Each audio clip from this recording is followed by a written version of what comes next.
At 23 minutes past 1, on the morning of April the 26th, 1986, the world was seconds away from its worst ever nuclear accident.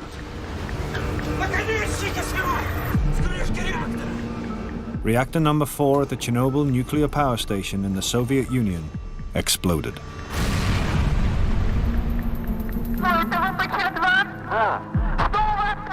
Five minutes later, a phone call, recorded at the time, was the first alert of a tragedy in the making.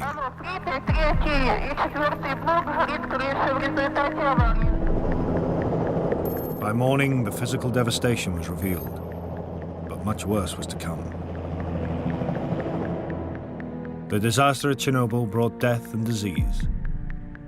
It brought the very idea of nuclear power into question.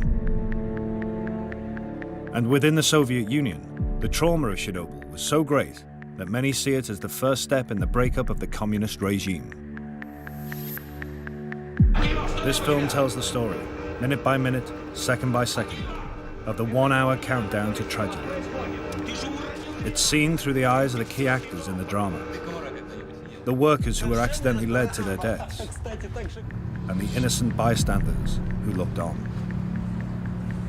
Based on documented evidence and eyewitness reports, it has been filmed on location inside the surviving areas of the Chernobyl nuclear power station.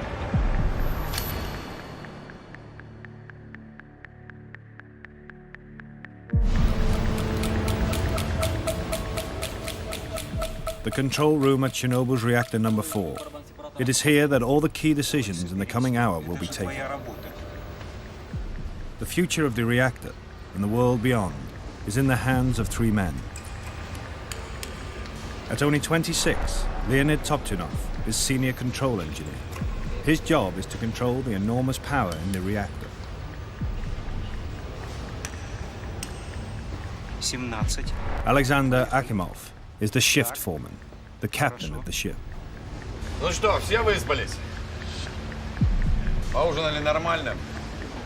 But tonight he is outranked. Начнем, пожалуй. Deputy Chief Engineer Anatoly Dyatlov is in charge. Потом. Dyatlov is one of the Soviet Union's top nuclear engineers.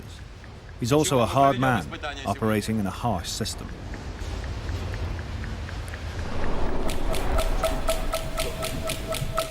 There is a further vital character, the newly commissioned reactor number 4 itself, one of the communist regime's proudest technological achievements. Tonight, the control room is preparing for a safety test on the reactor. Мощность упала почти до 500 мегаватт. А что с Ларом? Я отключаю локальный автоматический регулятор мощности реактора. But a fateful argument is brewing between the 2 senior engineers and Dyatlov about the level of power at which it is safe to begin the test. Орден включился, но все равно мощность падает. Продолжайте. Что происходит? Мы же не должны опускаться ниже нормы 700 мегаватт. Это же небезопасно. Что я ему скажу? Я ему сам скажу. Не надо мне ничего говорить. Я все знаю сам. Думать не твоя работа. Здесь я принимаю решение. Делай, что тебе говорят. Где ты набрал таких наглых карасей? Анатолий Степанович, мы и так On уже this night, опустились ниже Chernobyl is harboring минимальной 2 deadly безопасности secrets. 700 мегаватт. The first is a potentially fatal flaw in the reactor's design, which the engineers are unaware of. A flaw that makes it highly unstable when run at low power.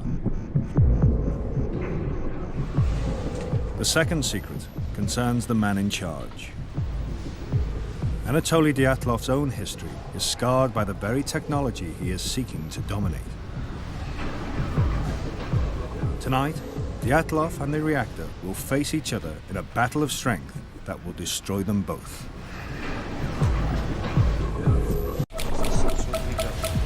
Мощность падает очень 31 minutes past midnight. мощности 200 мегаватт. The argument over the power level at which the safety test on Chernobyl's reactor number 4 can begin grows ever more serious. Анатолий Степанович, мы и так уже опустились ниже уровня безопасности в 700 мегаватт. Мощность падает очень быстро. Единственное, что здесь нестабильно, так это работа твоих некомпетентных людей. The test has been demanded by Russia's atomic energy authorities and stems from the Cold War fear of being attacked that still grips the Soviet Union. few years before, the Israeli Air Force bombed an Iraqi nuclear reactor built by the Russians. Since then, Soviet scientists have demanded tests on their reactors to see what would happen if they came under enemy attack and their power supply was knocked out. But Deputy Chief Engineer Anatoly Dyatlov is deliberately ignoring top-level advice on how the test should be done. The guidelines state that the reactor's power should be between 700 and 1,000 megawatts when the test begins. Dyatlov wants to do the test at only 200 megawatts to preserve the cooling water that stops the reactor overheating. He believes there is little risk. Unfortunately, that night, there was not a single man in the control room that he saw as his equal. There really wasn't anyone there who was as strong a character or as professionally qualified, whose opinion he would respect. Реакторы не ошибаются. Ошибаются люди. Давайте за работу.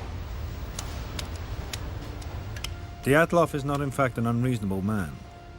Rather, he is a creature of the communist system that has raised and promoted him. He was born a fisherman's son in Siberia and ran away from home at the age of 14. He's overcome these unpromising beginnings to rise through the ranks as an engineer. He is a party man who tries to follow the rule book, but he's aware that in the nuclear industry, the rule book and reality often don't match.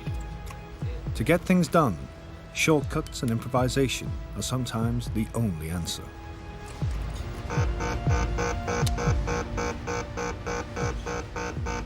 Winding the power down has led to it dropping too fast. Что там у тебя?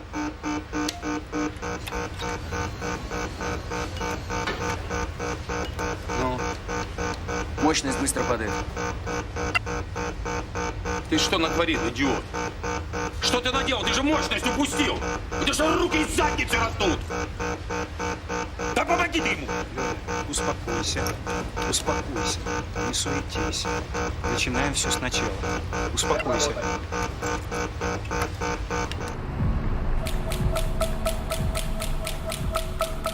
One mile away from Chernobyl is the dormitory town of Pripyat.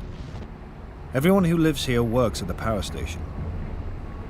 Though they don't know it, all these people's destinies will be dictated by the events unfolding in control room number 4. Among them, soundly asleep, is Nikolai Fomin, the chief engineer of Chernobyl, who left the order for the safety test to be carried out.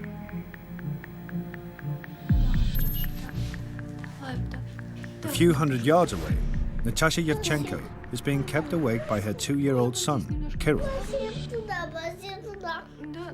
From her window, Natasha can see the lights of the nuclear power station where her husband, engineer Sasha Yevchenko, is working a routine night shift. As he passes through the kilometer-long turbine hall, Sasha's thinking not of work, but of the upcoming May Day holidays.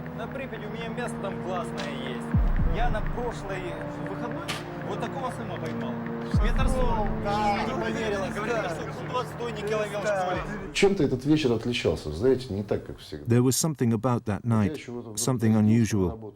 For some reason, I got all dressed up. The weather was remarkable, very warm for spring. I went off to work in a terrific mood. But my wife said that all night, our son Kirill was crying. She didn't sleep a wink. Риба дуже маленька сьогодні, знаєш.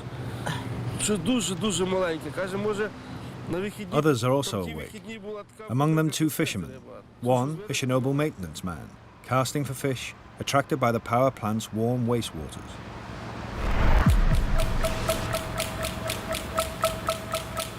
"24 minutes to 1. A new problem disturbs the concentration of the increasingly fraught operators.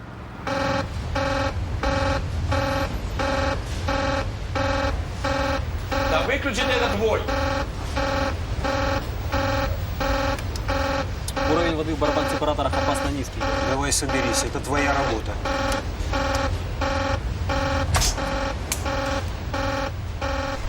Senior unit control engineer Boris Stolyarchuk controls the flow of water through the reactor. He's all too used to alarms like this. А что касается уровней барабан As for the water levels in the separator drums, it was always difficult to control them at low power. Поэтому любой оператор знал об этом и был готов к этому.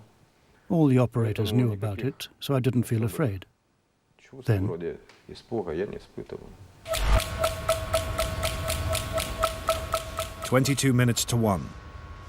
The reactor has ground to a complete halt. Dyatlov makes a fateful decision. Ты же уронил реактор! Имбецил ты долбанный! Ну давай, поднимай мощность! Выводи регулирующие стержни! Бегом! To raise power after 12:30, the shift actually had to pull all the control rods out of the reactor. This was like cocking a gun.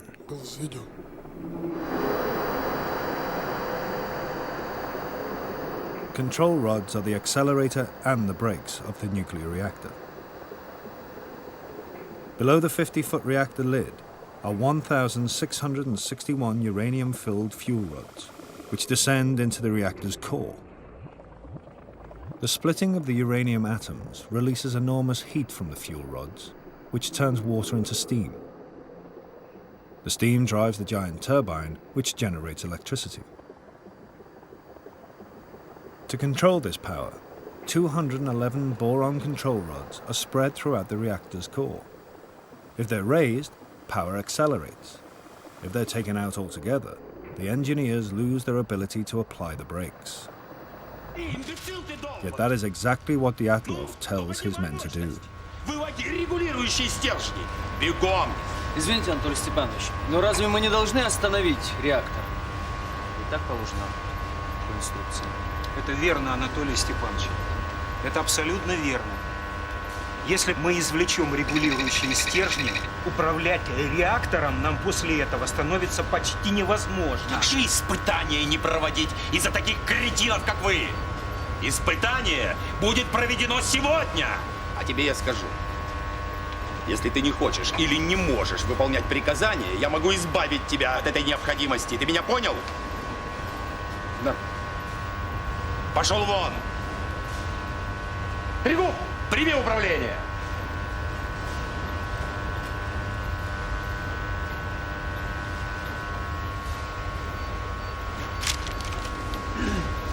Начали.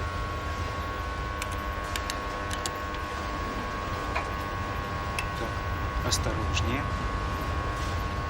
The men's revolt has failed. Tregub and Akimov power up the reactor. Хорошо. Отлично. Прекрасно.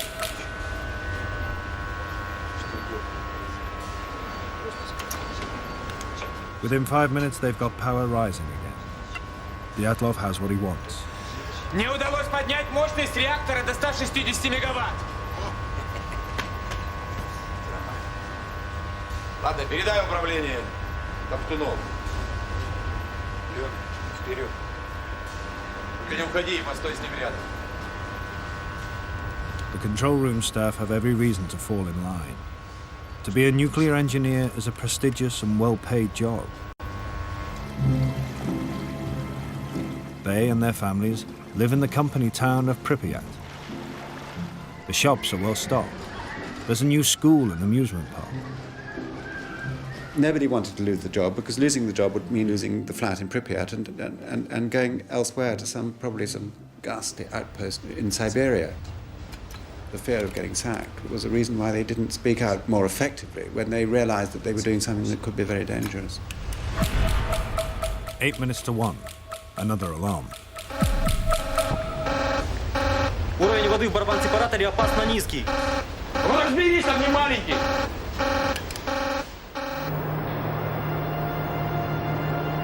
Ну так что, договорились на выходные на рыбалку? No one outside the control room knows about the argument going on there.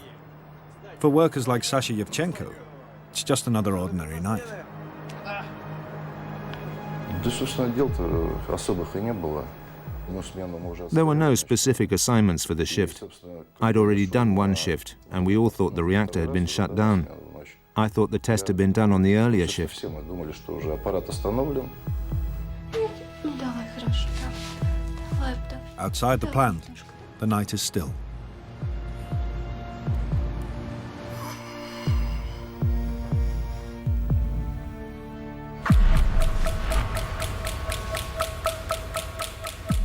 3 minutes past 1. After the failed revolt, the control room is now calm too. Мы снова вышли на 200 мегаватт. The men have got the reactor's power to the level Deputy Chief Engineer Dyatlov wants it for the test. Анатолий Степанович, мы снова вышли на мощность в 200 мегаватт. Очень хорошо. Начинайте испытания. Но по регламенту начинать испытания я могу только при мощности в 700 мегаватт. Если вы хотите проводить испытания при уровне мощности в 200 мегаватт, я прошу вас занести это ваше распоряжение в оперативный журнал. Да будет вам известно, что как заместитель главного инженера я имею полномочия изменить параметры проведения испытаний. И я ими воспользуюсь. Продолжайте испытания.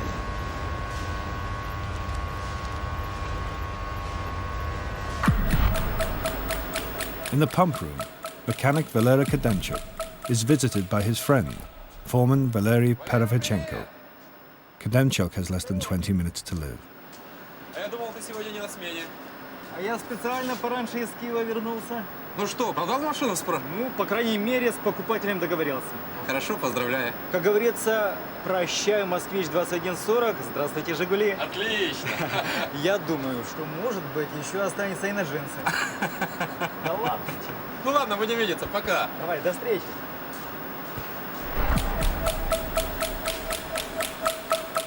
Next on Perovichenko's rounds is Sasha Yevchenko in the maintenance department. An innocent request will lead them back to the pump room near the reactor's core. Сань, мне нужно немного зеленой краски. Зачем? Мне надо обновить маркировку на трубоходе.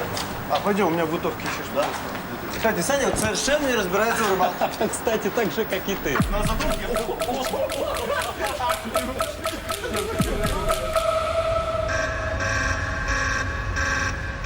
The water shortage continues to set off alarms, but still none of these engineers believes a serious accident is possible. For the top man, Nikolai Fomin, it's simply inconceivable. Fomin had done a correspondence course in nuclear engineering, but he wasn't an expert in the field at all. He had risen mainly because of his standing as the party secretary.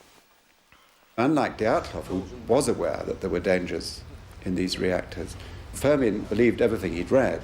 And so when the issue of safety arose, he'd say, well, the chances of an accident are completely remote, about as remote as you being hit by a meteorite. Even the safety-conscious Alexander Akimov, who does understand the technology, has officially estimated the chances of an accident at Chernobyl as 1 in 10 million per year. But Akimov and his colleagues do not know the reactor as well as they think. They are the victims of years of cover-up and negligence.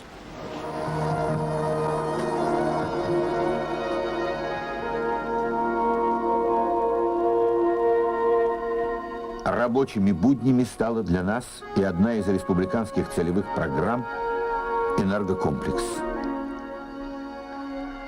From the 1960s, the expansion of nuclear power has been a key target of the communist regime. Nothing has been allowed to get in the way, not even the KGB. These recently released KGB documents show the authorities ignored repeated warnings between 1979 and 86 that Chernobyl had serious design flaws. Chernobyl's director, Viktor Bukhanov, and his senior managers rushed to get reactor number 4 open early, so that they and their party bosses could win substantial bonuses. Safety came second. Bukhanov, the director of the whole power station complex, was always at his wit's end to meet deadlines to build these reactors. For example, the roof of the reactors was meant to have been built with fireproof materials, but these fireproof materials didn't exist. The roof had to be put on, so he used combustible materials. Accidents were common and hushed up. The very tests being done on this night should have been carried out before reactor number 4 was even opened.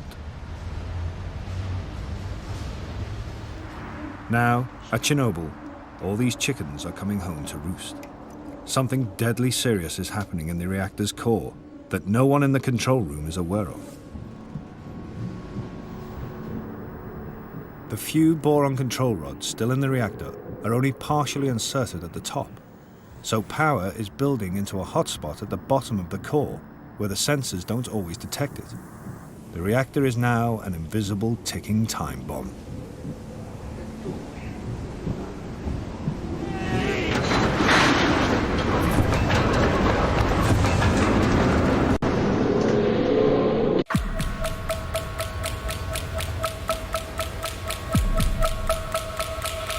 "12 minutes past 1.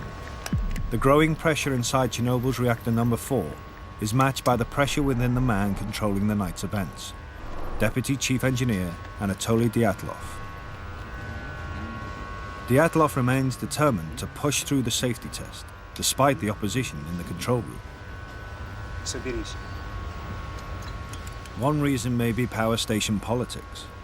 Dyatlov is in trouble with the local Communist Party for being rude to his workers. His boss, Nikolai Fomin, is due for promotion. A successful test could help Dyatlov get Fomin's job and remove him from the engineers on the shop floor. But Dyatlov also holds a darker, more personal secret. Back in the 1960s, he'd worked in Siberia, installing nuclear reactors into submarines. There was a nuclear accident. The investigation found that it happened as a result of Dyatlov's actions, though it was not shown to be his fault. Dyatlov was exposed to 200 rem, 3 lifetimes worth of radiation. Soon after the Siberian accident, Dyatlov's son died of leukemia, the most common disease children get from exposure to radiation. It is said the tragedy changed him, made him more driven, more willful. Tonight, his will is set against the very nuclear power that may have taken his child.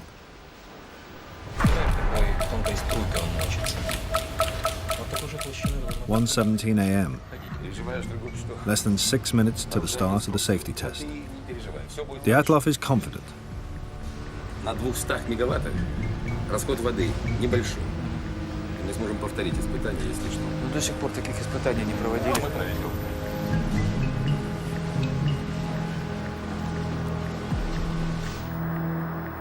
But the hotspot continues to build unseen at the bottom of the core. Еще 2 минуты и все. Шевелитесь, шевелитесь. Outside the control room, life and gossip carry on as normal.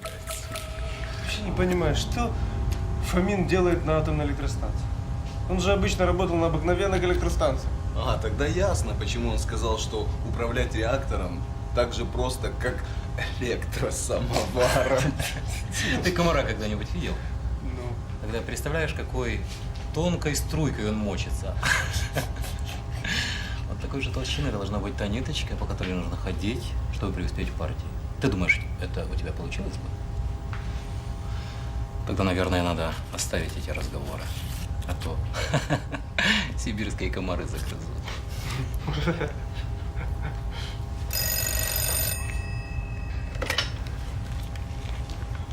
Да. Брось сигарету. Жена звонит. Да? Да, хорошо, сейчас буду. Держи. Вернусь, докурю. Дятла вызывает срочно. Смотри, чтоб дятел не закрыли. А он таки закрыл. Perovichenko's route to the control room will lead him past the reactor. Ну, ежели, наконец, все готовы, может, мы начнем испытание?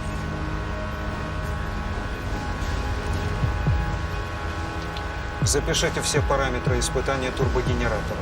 Мы начинаем.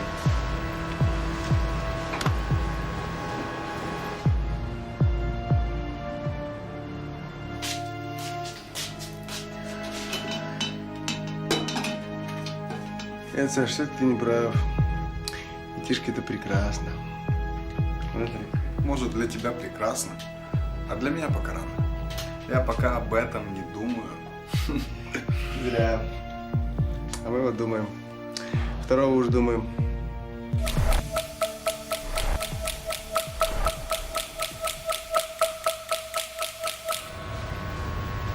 Включить 2 резервных насоса. Включить 2 резервных насоса. Резервные насосы включены. Хорошо. Ну что, Александр Федорович, начнем испытание.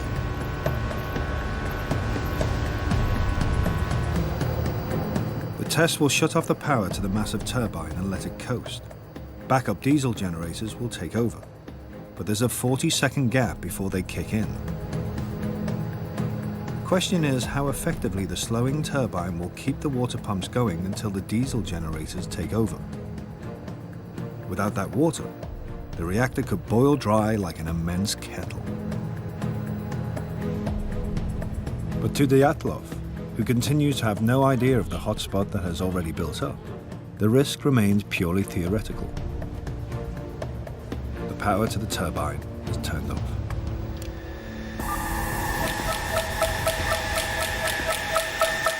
Over the next minute, a terrifying chain of parallel events will unfold.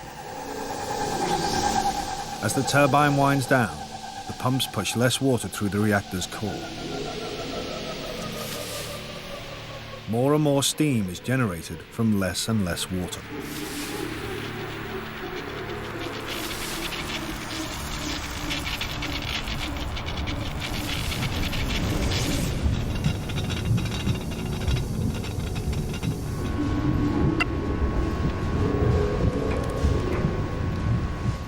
Steam pressure builds at the core's invisible hotspot with every passing second.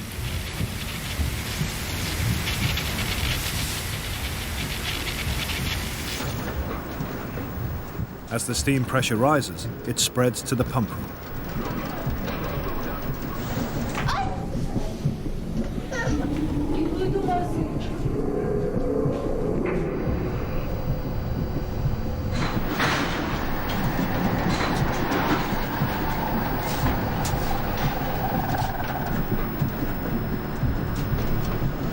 Perefchenko enters the huge reactor hall directly above the reactor's lid to see something never witnessed before.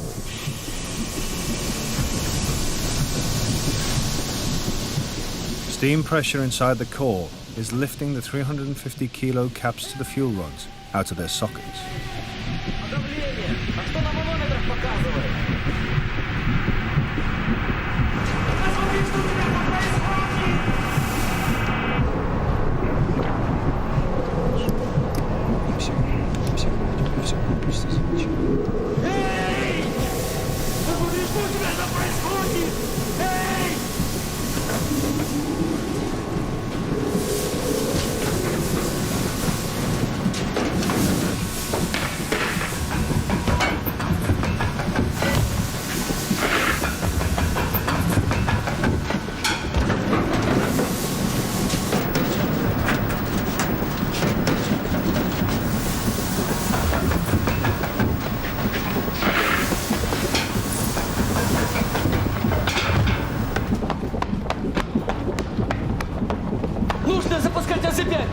Произошел резкий скачок мощности. Я включаю систему аварийного снижения мощности.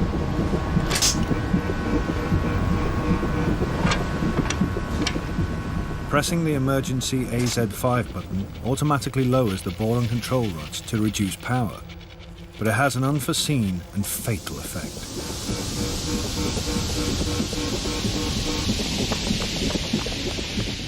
The boron rods were in fact tipped with graphite, and that short moment when they are first inserted into the reactor, the graphite in fact leads to a surge in the power, not a reduction of power.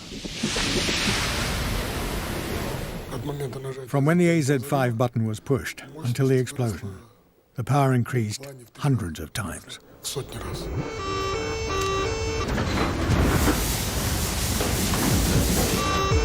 Акимов, что там у тебя? Акимов! Это не у меня, Анатолий Степанович. Что происходит? Это у Столярчука.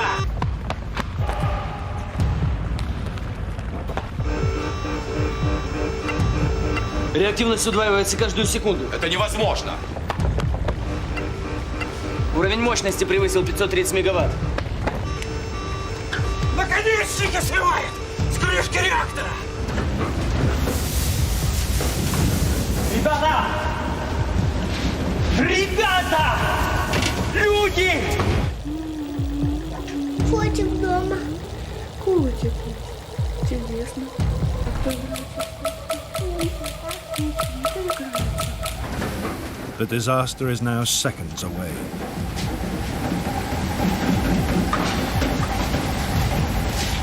Steam pressure at the reactor's hotspot can't be contained. 50 control and fuel rod shafts are torn apart.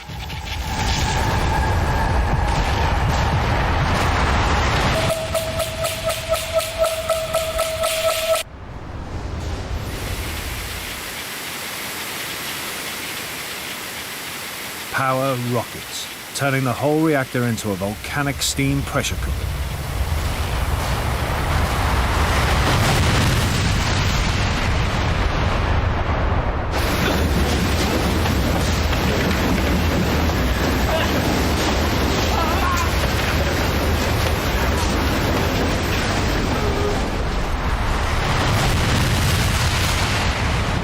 Що таке? Стріл? Вогонь такий, вогонь якийсь.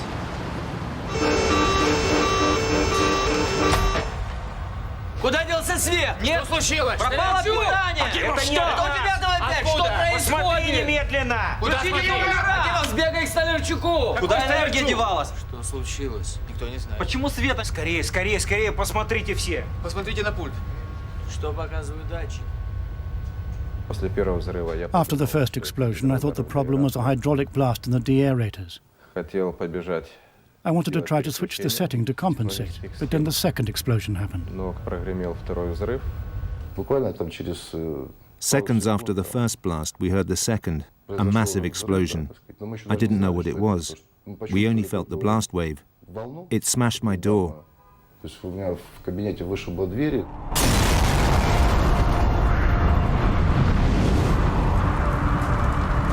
With the 500-ton safety cap blown off and air being sucked in below, the reactor becomes a giant blowtorch, blasting 50 tons of nuclear fuel into the atmosphere, 10 times Hiroshima. 700 tons of radioactive graphite are blown around the plant.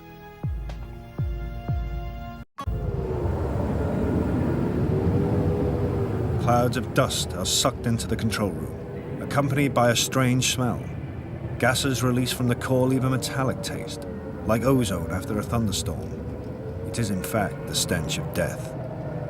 The dust is the cloak of the invisible killer of radiation.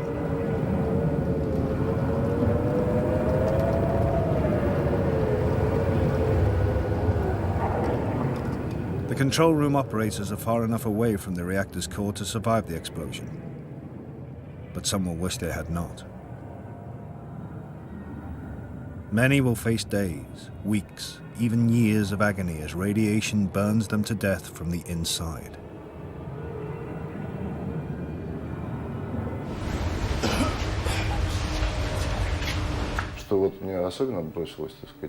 What struck me was what had happened to my wall. It's cast concrete, a meter thick.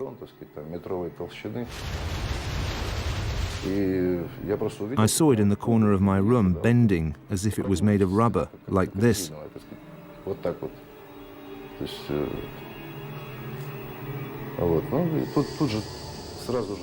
It got dark immediately. The lights went out. Steam wrapped around everything. Dust, steam, darkness, and a horrible hissing noise.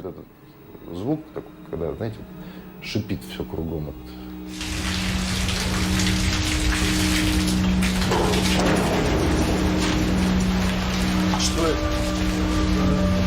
Война, наверное. Я пойду к себе на пост.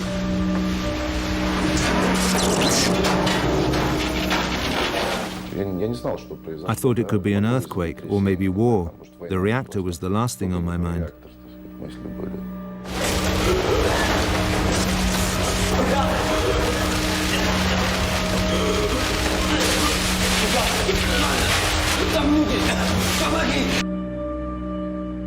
Это был мой оператор, Виктор Дегтяренко. That was my operator, Viktor Dektorenko. То есть лицо было обожжено.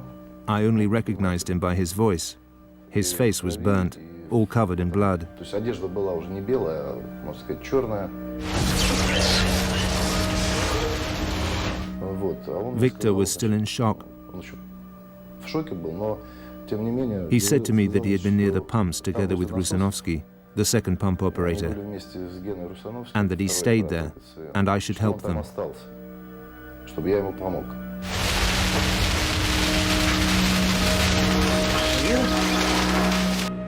Ну его всего трясло, знаете. When I reached him, he was shivering. You know, when a man is in shock. He just indicated with his hands and said, Помоги-ка Демчуку, он растосно.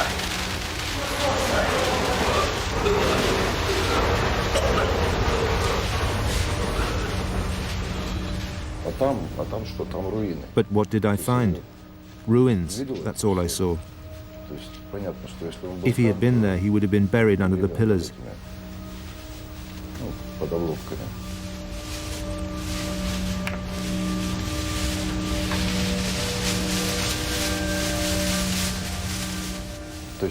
In place of the ceiling, there was only sky. A sky full of stars.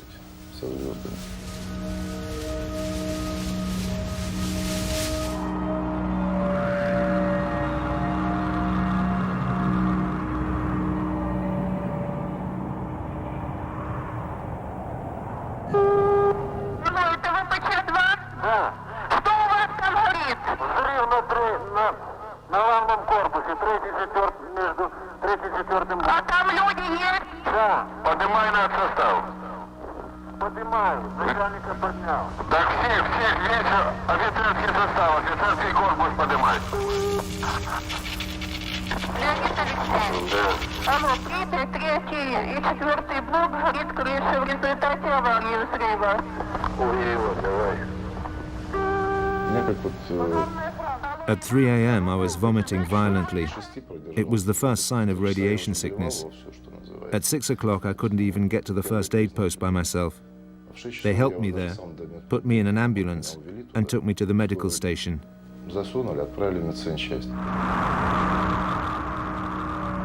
Sasha Yevchenko will survive. Others are dying. The radioactivity pours out of the reactor to be blown across Belarusia towards the heart of Europe. The real nightmare is still to come.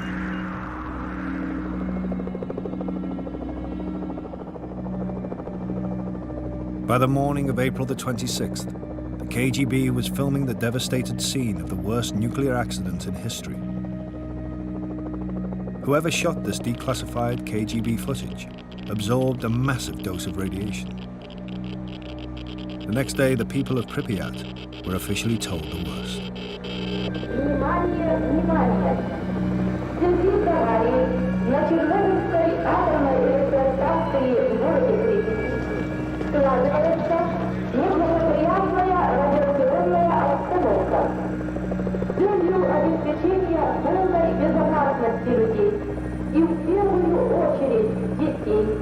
Возникает необходимость провести временную эвакуацию жителей города в близлежащие населенные пункты Киевской области. Вечером следующего дня я уже прилетел в Москву. The following night I was taken to Moscow by plane.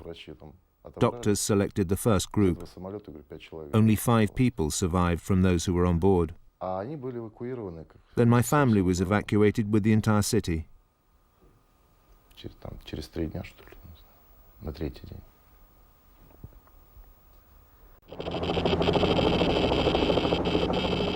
It would take a full week for all 135,000 people to be evacuated. The radiation count was so high that flashes from it burned straight onto this film.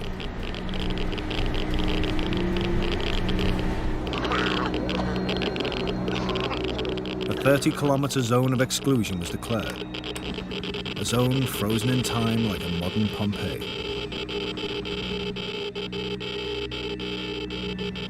Over 600,000 Soviet men and women were brought in to contain the radioactivity. They worked in hellish, often chaotic conditions, with extraordinary bravery in order to safeguard the rest of the world. Many of them had no protective clothing whatsoever. Everything they touched burned with radioactivity.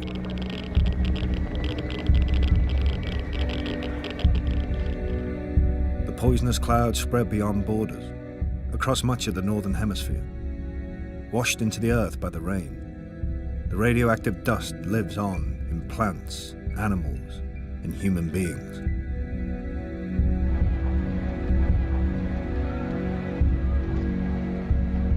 Within the Soviet Union, in the changing times of a new openness, the political effect was profound.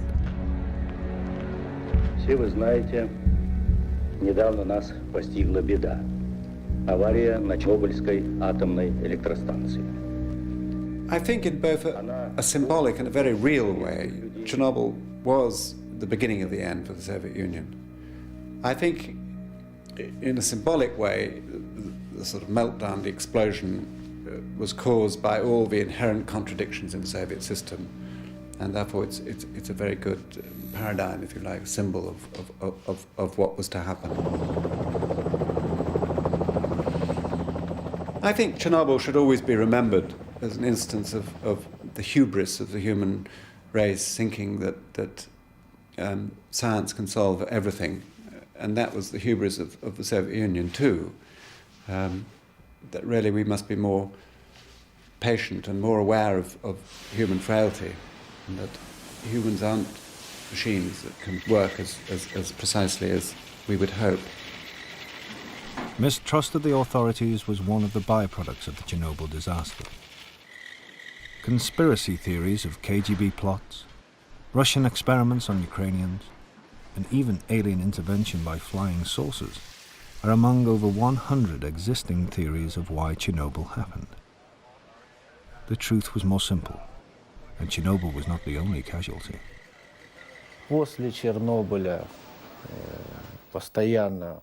Even after Chernobyl, there were repeated disasters, such as the loss of the Kursk submarine. Гибель Курска, много военных катастроф. Even now, military catastrophes happen in the Ukraine. Missiles hit cities. Aircraft crash into people. Such is the price of a lack of self-discipline, respect for safety rules. Уважительного отношения к правилам безопасности. Это действительно так. Even now, with reactor number 4 destroyed, most of the world believes the Chernobyl nuclear power station was closed down. In fact, reactor number 3, where this film was made, has only recently been decommissioned. The reactor's core is still alive. Chernobyl's reactors numbers 1 and 2 continue to work to this day, almost as if nothing had happened.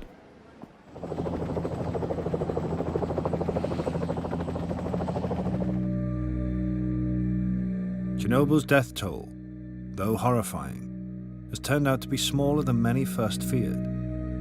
The scientific consensus is that it will cause some 10,000 cancers in Russia and 25,000 worldwide over a 70-year period. As yet, the only proven rise in disease is in thyroid cancers in children.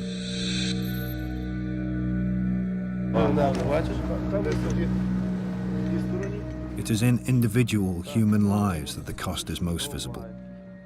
The fishermen spent the night watching the firemen fight the radioactive blaze until they started to feel ill. Within hours, their skin went black, a nuclear tan that foreshadowed their deaths.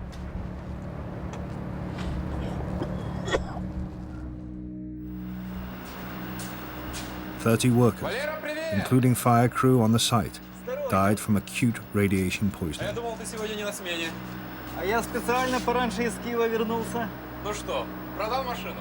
Valery Kademchuk was vaporized in the explosion while at his post in the pump room. Valery Perevychenko died 6 weeks later of radiation burns, suffered trying to find his friend Kademchuk. Alexander Akimov died 15 days after the explosion from radiation poisoning. As long as he could speak, he said, "I did everything right. I don't understand why it happened. Leonid Toptunov died 3 days after Akimov. He too protested his innocence to the grave, saying he'd done everything he could.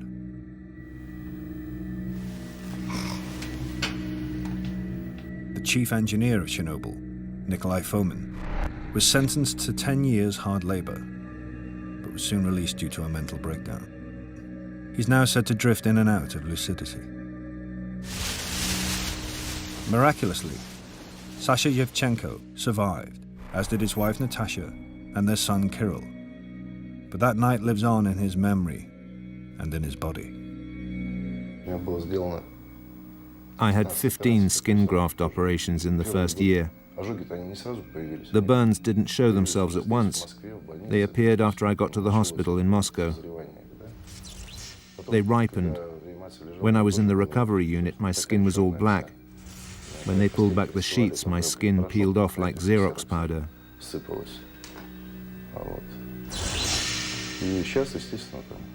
I have to be careful now. For instance, I can drive a car, but I can't do repairs. I can't touch petrol or oil.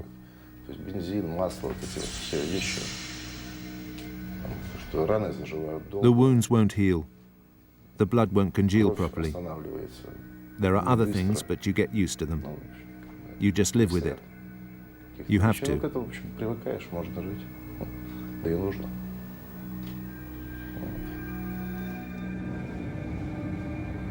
Anatoly Dyatlov received a massive 390 rem of radiation. But even this 5 lifetimes worth of radiation didn't kill him. He lived on till 1995, when he died of a heart attack. I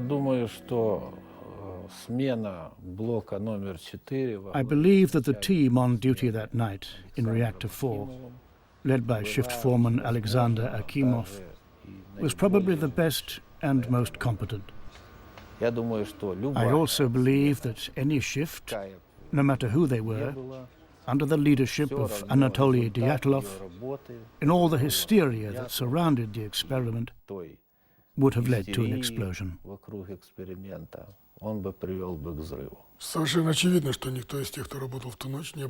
Obviously, none of those who worked that night was a criminal.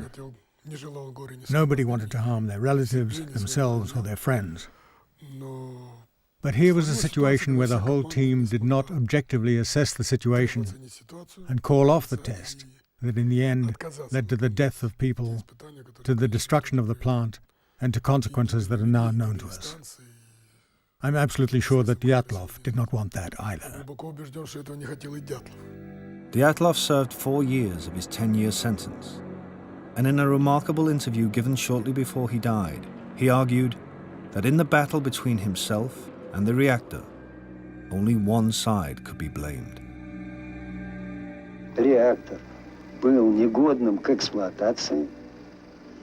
The reactor shouldn't have been in operation. The real blame lies with the atomic energy authorities.